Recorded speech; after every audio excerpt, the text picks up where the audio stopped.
नमस्कार मित्रांनो. बघू शकता मित्रांनो, अजय अंकुर हा गावरान वांग्याचा प्लॉट आहे शेतकरी बांधवाचा मित्रांनो. ज्यावेळेस आपण एक 8 दिवसापूर्वी व्हिडिओ बनवला, म्हणजे 20 दिवसापूर्वी व्हिडिओ बनवला होता, की आसाटामा प्राईट 20% वाला आपल्याला पांढरी माशीचं नियंत्रण मिळवण्यासाठी ड्रिपनी द्यायचं मित्रांनो. तर आज मित्रांनो आता या प्लॉटला 40 दिवस झालेले. तर शेतकरी बांधव म्हणून आलं की मालवर आलेला नाही प्लॉट. मित्रांनो आता एक डोस झालाय 12-32 सोयाचा आणि त्यामध्ये अर्धी एक पोटॅश टाकलेली. तर मित्रांनो आता खूप छान असे ब्रँचेस भरपूर निघलेले आहे. ज्या ब्रँचेस निघलेल्या आणि शेतकरी बांधवांनी आपण जसं शेड्यूल दिलं त्याप्रमाणे मोहन एनर्जी त्याचा बी फवारा झालेला आहे. एकदम छान असे ब्रँचेस निघलेले आहे आणि फुलं बी भरपूर निघायला लागली मित्रांनो, बघू शकता तुम्ही. तर मित्रांनो याला वांग्याला भरपूर कमेंट आल्या, मेसेज आले शेतकरी बांधवांचं, की बुवा आम्हाला लाल कोळी कंट्रोल व्हायना आणि आळी भरपूर येऊ राहिली आणि फुलं भरपूर गळू राहिली. तर मित्रांनो असं कुठलं एक जगात प्रोडक्ट नाही बनलं की ते औषध मारले आणि भरपूर फुलं लागली. शेड्यूल फक्त आपल्याला जपायचंय मित्रांनो, आलटून पालटून औषधाचं फेरपालट करायचं आहे. आणि आपण प्रत्येक गोष्ट तुम्हाला व्हिडिओ मार्फत भरपूर व्हिडिओ टाकलेले, तुम्ही ते बघून ते सगळ्या गोष्टी निदर्शन देणार आहे मित्रांनो. टेक्नोझोड किंवा तुम्ही जे 90-80% सल्फर सोडणार आहे, ते सोडायच्या वेळेस एक काळजी आपल्याला अशी घ्यायची की त्यावेळेस तुमचं जे मायक्रोन्यूट्रन सोडेल किंवा बोरॉन कॅल्शियम सोडेल त्याच्यामध्ये अंतर ठेवायचंय.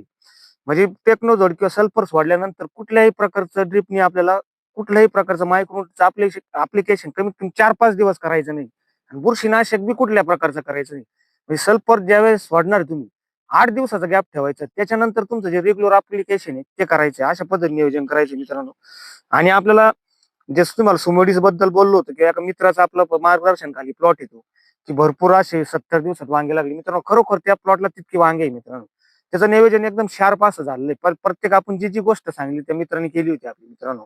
तर आपल्याला आळी निदान करण्यासाठी तुम्ही सुमोडीस जे फवारणी घेणार आहे त्याच्यात तुमचं सुमोडीस मध्ये आळी, शेंडाळी, लाल कोळी, पांढरी माशी, हिरवा तुडतुडा हे सगळं जाणार आहे. त्या सुमोडीस मारल्यानंतर परत 1 महिन्याभर सुमोडीसची फवारणी घ्यायची नाही मित्रांनो.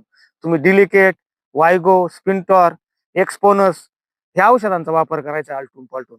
आणि ह्या दिवसात थ्रिप्सचा जास्त अटॅक असतो मित्रांनो. थंडी असल्यामुळे कधी फक्त देठावरती थ्रिप्सचा अटॅक पडतो आणि ते देठ असे चाटले जाते आणि काळे पडते. तर तुम्ही आलटून पालटून 15-15 दिवसाच्या कालावधी आलटून पालटून तुम्हाला ते नियोजन करायचंय. कुठल्याही प्रकारचं वांग्याचं नियोजन आहे अवघड नाही. आपण प्रत्येक 8-8 दिवसाला 4-4 दिवसाला व्हिडिओ तर आपण घेऊन येणारच आहे. संपूर्ण मार्गदर्शन आहे शेवटपर्यंत तुम्हाला मी करणार आहे. आणि एकाही शेतकऱ्याचं माझं मी नुकसान होऊन देणार नाही मित्रांनो. आपण आवरेज बी काढणार आहे, माल बी काढणार आहे. अशाच पद्धतीने नवीन नवीन व्हिडिओ बघण्यासाठी चॅनलला सबस्क्राईब करा.